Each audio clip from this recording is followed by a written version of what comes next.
Très chers compatriotes, je prends aujourd'hui la parole en cette période de la célébration de la Nativité afin qu'ensemble, nous ayons à la fois un regard rétrospectif sur 2024 et une projection sur les perspectives de 2025. En cette période des fêtes, porteuse de foi et d'espérance, nous sommes invités à nous rappeler ce qui compte vraiment.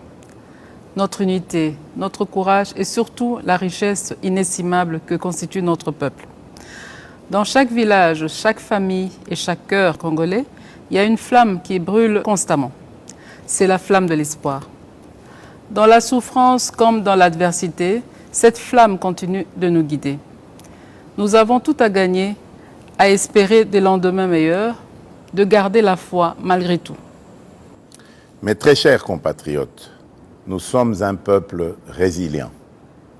C'est ici l'occasion pour moi de saluer l'engagement et le travail exemplaire de nos héros du quotidien, notamment le personnel soignant qui continue à sauver des vies avec un dévouement admirable, nos enseignants qui forment les générations futures malgré des conditions souvent difficiles, à nos gardiens de la paix qui veillent à la sécurité de nos communautés avec courage et détermination.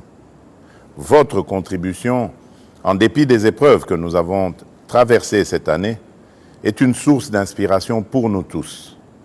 Grâce à vous, notre nation reste debout et avance. Nous vous en sommes profondément reconnaissants. L'année 2024 n'a pas été exempte de difficultés. À l'Est, nos compatriotes sont sous le coup d'une menace existentielle imposée par des forces d'agression. Les difficultés sociales pèsent lourdement sur de nombreuses familles et nos villes sont confrontées à l'insécurité urbaine et à des embouteillages qui testent au quotidien notre patience. À celles et ceux qui ont perdu des êtres chers, aux déplacés internes arrachés à leur foyer, aux valeureux patriotes résistant au Wazalendo et aux vaillants soldats qui, au péril de leur vie, défendent avec honneur notre souveraineté, nous exprimons toute notre compassion, notre profonde gratitude et notre immense respect. Ce qui nous menace n'est pas plus fort que notre foi en un avenir commun et notre capacité à résister ensemble. Toutefois, malgré ces épreuves, il est important de reconnaître que notre pays progresse. Il y a des domaines où les résultats sont beaucoup plus marquants et porteurs d'espoir. Par ailleurs, les efforts entrepris par le gouvernement, bien que parfois peu perceptibles, portent déjà leurs fruits. Pas à pas, nous nous relevons. En cette période où l'esprit de Noël réchauffe nos foyers, à travers des gestes simples de partage et de solidarité, nous pouvons réconforter ceux qui souffrent et tracer ensemble le chemin vers les lendemains meilleurs. Nous sommes un peuple forgé dans l'adversité et marqué par des décennies de lutte, un peuple fier. Mais pour définitivement triompher, il nous faut réapprendre à nous unir, à cesser de nous diviser pour des bagatelles. L'unité et l'amour de la patrie sont les clés de notre renaissance et de notre salut collectif.